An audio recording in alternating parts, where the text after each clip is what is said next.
Russian armored fighting vehicle, the BTR-82A, is the latest in the long series of BTR vehicles in actual active service with the Russian army. It still shares much with the BTR-60, which was a fairly simple armored personnel carrier in service from 1959. Subsequent variants, the BTR-70 from the 1970s and BTR-80 from the 1980s, offered incremental improvements but didn't really change the idea. Finally, around a decade ago, the BTR-82A came, sporting a turret with a medium caliber gun. Superficially, it looked like a cheap way to turn a lot of APCs into infantry fighting vehicles.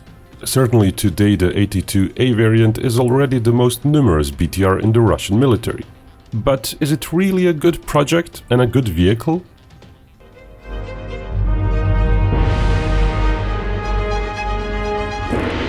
Back to our video now. After the BTR-80 came the BTR-90 around the 1990s and added a 30mm gun in the turret. The vehicle effectively became a light infantry fighting vehicle, not just a personnel carrier. But the Russian Ministry of Defense was very low on funds in the 1990s and much of the aughties, so the BTR-90 didn't really get produced until the mid-2000s. And even then the Russian army bought it in very low numbers. It was still fairly expensive, even though it did offer double the horsepower, new drivetrain and suspension, better armor and more firepower. A little over 100 vehicles were procured from 2004 to 2010. Then Boomerang screwed it all up.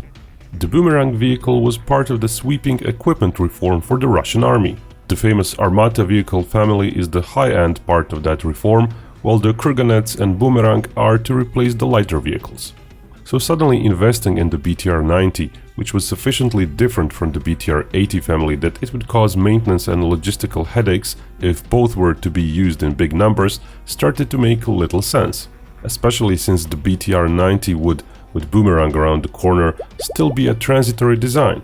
Indeed, after the decision to go with the big reform and after the 2011 decision to axe the BTR-90, program officials claimed the Boomerang prototype would be ready in 2013, and mass production would happen by 2015 or so.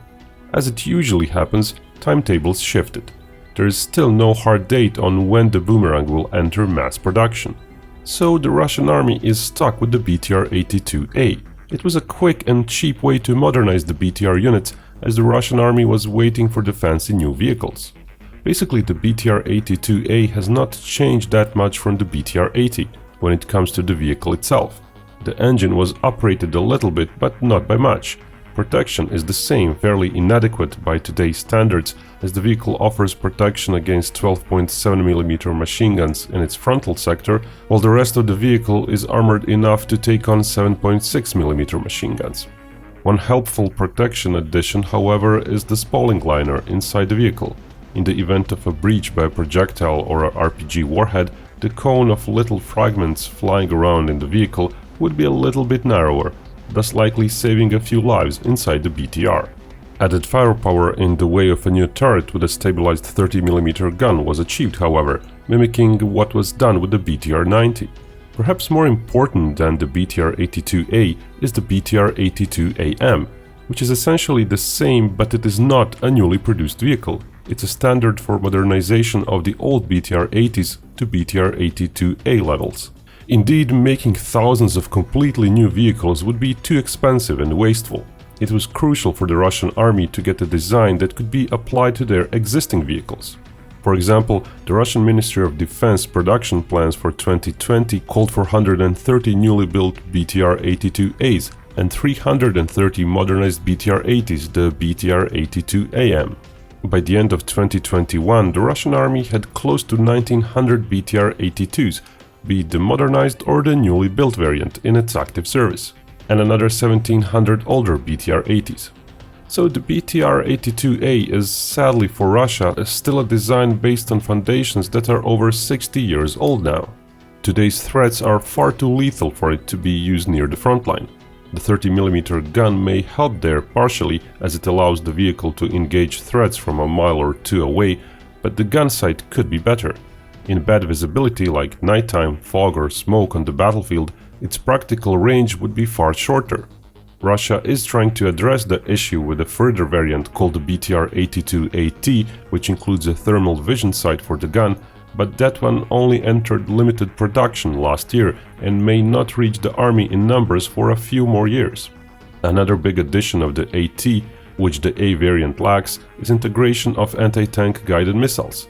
With those, the BTR-82 will be turned even more into an infantry fighting vehicle and not just a personnel carrier.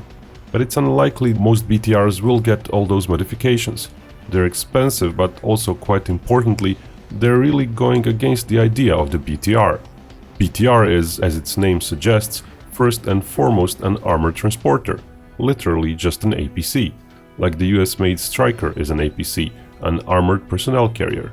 Sure, there are upgunned variants of the Stryker, but it doesn't make operational sense for all the vehicles to be equipped with big guns. Even the Russians know that, and their Boomerang, once it does become ready, will also feature a simple transport variant without a gun. The BTRs in service today are not likely to all get modernized to variants with guns, as it would be an overkill. But even as a simple troop transporter, the BTR family has finally hit a wall. As said, its armor is inadequate. While the Stryker's armor is only slightly stronger, at least it features a V-shaped bottom for some extra protection against mines.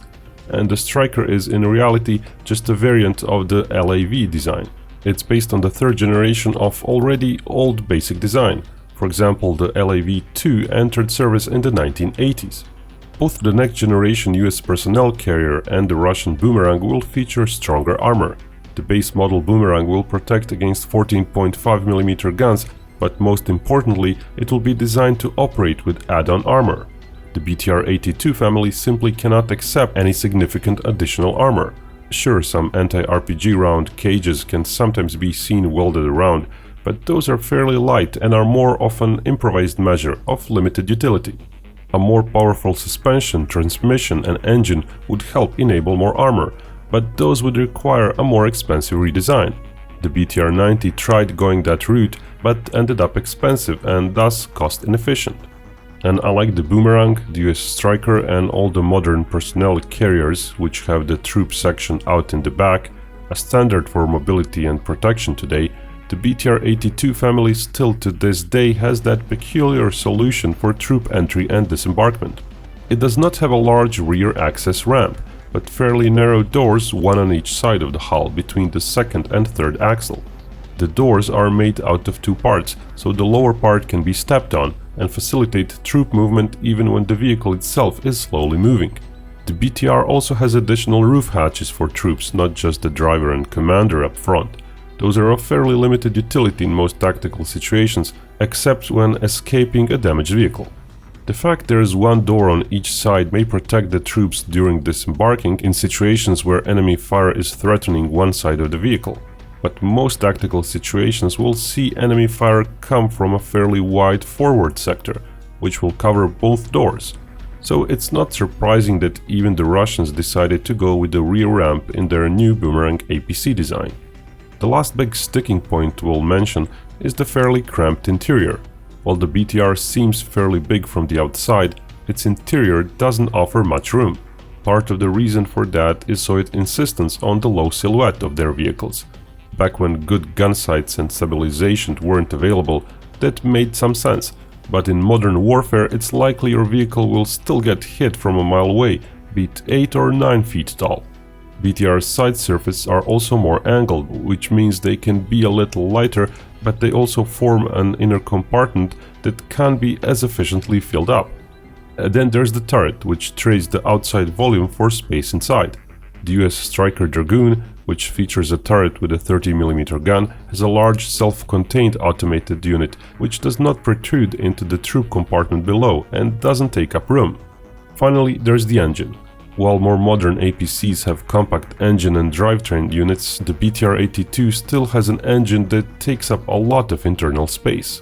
And its transmission, being bulky, is in part arranged vertically inside the vehicle so the troops sit around it.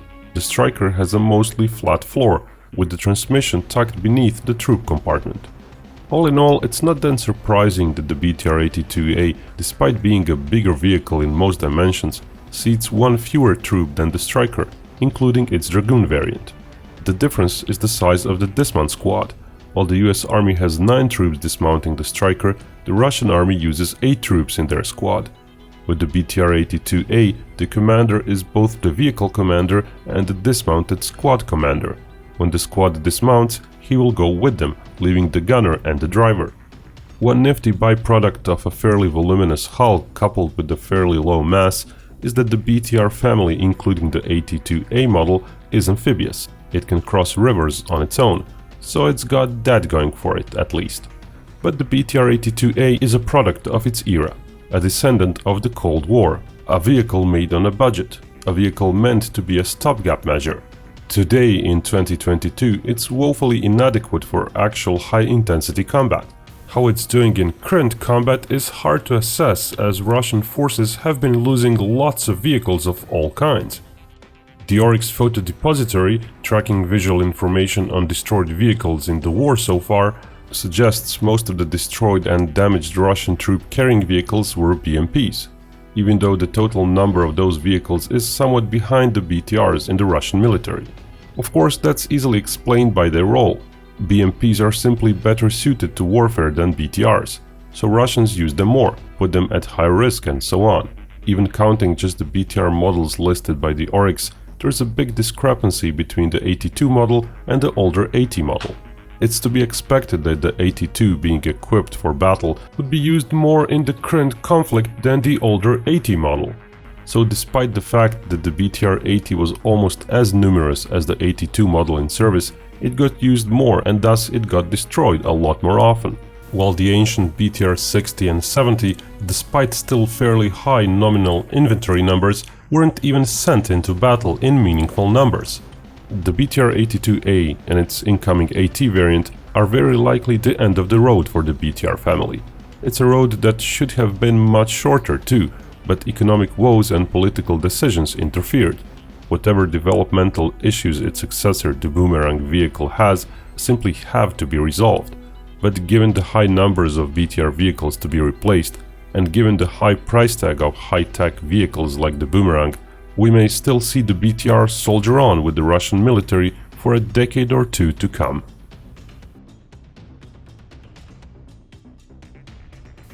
And remember, Binkov may talk about hypothetical wars, but only real peace can bring us all together.